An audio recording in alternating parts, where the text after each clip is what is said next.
Hi there, this week on Spellweaver Deck Tech, we're going to be looking at the Red Rush deck. That's all the rage, using the Rage Hero. So let's take a look at it. Toss the bucket. So this is my version of the Red Rush deck. There's a lot of different minor tweaks here and there that you can make depending on your playstyle, but the general premise is such that you are simply going for the face while maintaining board control. So those of you who are Hearthstone players, think of it as a face hunter that plays out like a zoo aggro deck. You still need to maintain the board control before you go straight for face, but you are being hyper aggressive. To do that, I run two Lizard Barbarians. These cannot block, so they're only mildly effective. These are straight face cards, obviously. But you can put your opponent into positions where they are forced to block the Lizardmen, thus kind of forcing board control if you are playing your cards right and things fall as they will. 4 Goblin Warriors. These are simply cheap. 2/1s, bodies to put on the board and just keep a presence, because you don't have a lot of board clear. There is nothing like a Cataclysm in this deck, of course, so you're essentially clearing the board with the minions, or in certain situations there's a few spells that'll do single target removal. So you need 4 of these guys in there.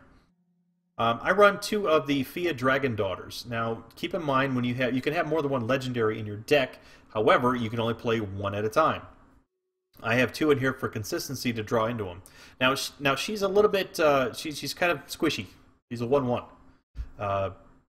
It does have Swift, and she is ranged. So there's that working to your favor.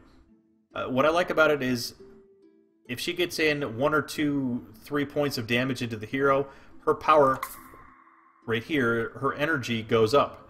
And as soon as something is, unless it's an instant spell, as soon as someone targets this to block her, to kill her, to take her out, you just simply sacrifice her. And then that block, that turn is wasted, and whatever damage she had, goes to that enemy hero as well. The only time that does not work out, of course, is if there's an instant spell cast on her and she's just taken out. So, the next one is the Spirit's Walker. I run 2 of these. Whenever an enemy creature dies, +1. Now, this is not something that you want to play by themselves, but you know when you have a board flooded with a bunch of Goblin Walkers or something, Goblin Warriors, and you know you're going to do a lot of trading to keep the enemy's board clear. Right before you do that, drop a Spirit's Walker, clear that board, and this is going to get buffed up, and it's going to get really big, really fast. I only run 2 of those. 2 Goblin Fireworkers. These are simply here for the Destroy an Artifact component. Of course there are 2 too, and that's good as well. You can still go to the face, or you can use it to block or clear your enemy board, but the Destroy Artifact is important. This deck does not have any destroy spells, only artifacts, so keep that in mind. If you're running against a corruption deck, for example, and they run Restless Tombs or something, that's a spell, not an artifact. Goblin Fireworker won't work in that situation. Gibo and Roni, these are great. You should always run. I run 4 of these because it's a 2-for-1. You pay, you get a 2/1, and then you get another Goblin Warrior, which is another 2/1 on the board. So essentially, you're getting a 4/2. They're a little bit weaker. They've got 1 health, so you got to keep that in mind. But it's 2 on the board instead of 1. Disciple of Zash. I used to run 4 of these. I only run 2 right now. They seem to be less effective. They're a bit of a slower card. However, keeping them on the support line for that extra 1 point of damage is really helpful. And keep in mind, you need 1 mana to do that. Firebrand Goblin. These are here because they're swift. They're 3-speed swift. That's a 2/2, and it can just push in a little extra damage to the face. The second legendary I run is Ram.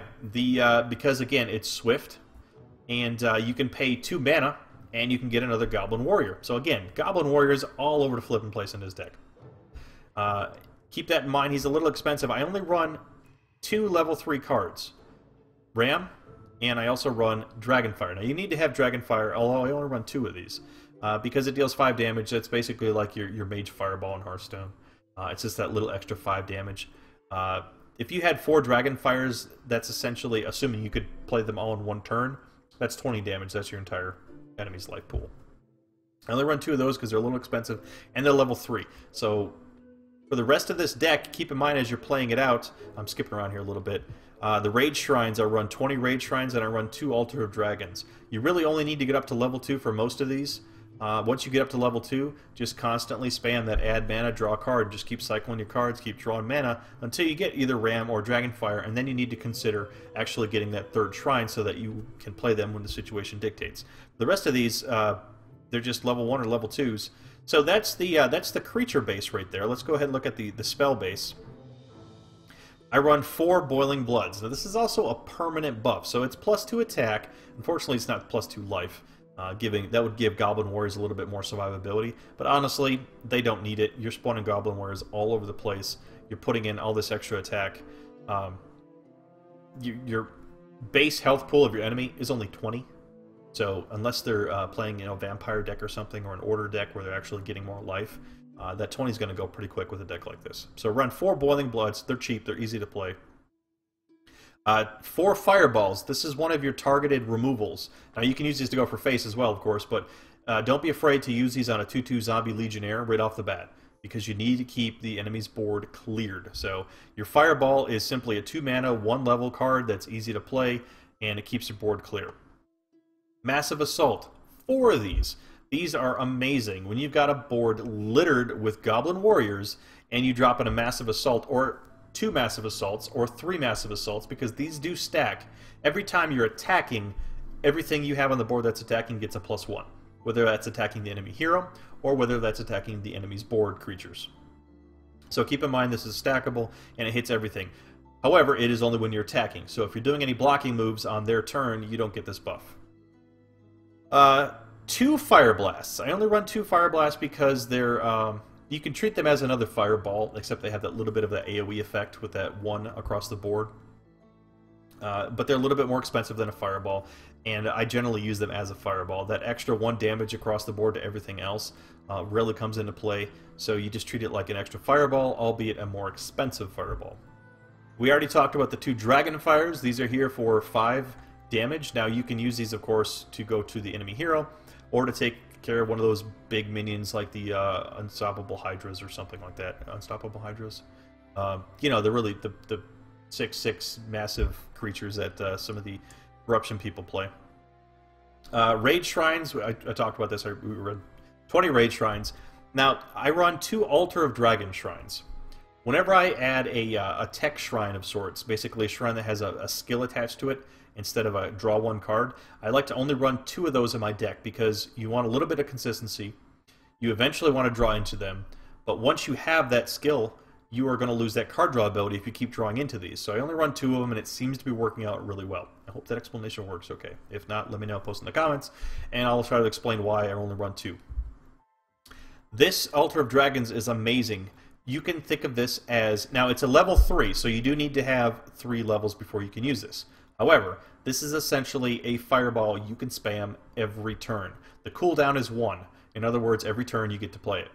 It only costs 2 mana, same as a Fireball, albeit a level 3. And you can use it to target a creature only. That's the catch. You can't use it to target the hero, but this is essentially another Fireball that you can use to keep the board cleared. So I really like to get this spell out and get that skill up and ready to go, because then that's just another board clear. So, that is how I play my Red Rush deck. That is the list in a nutshell. I'll put the list in the comments below, in the description below. And we're going to go over and look at some gameplay footage. Ready.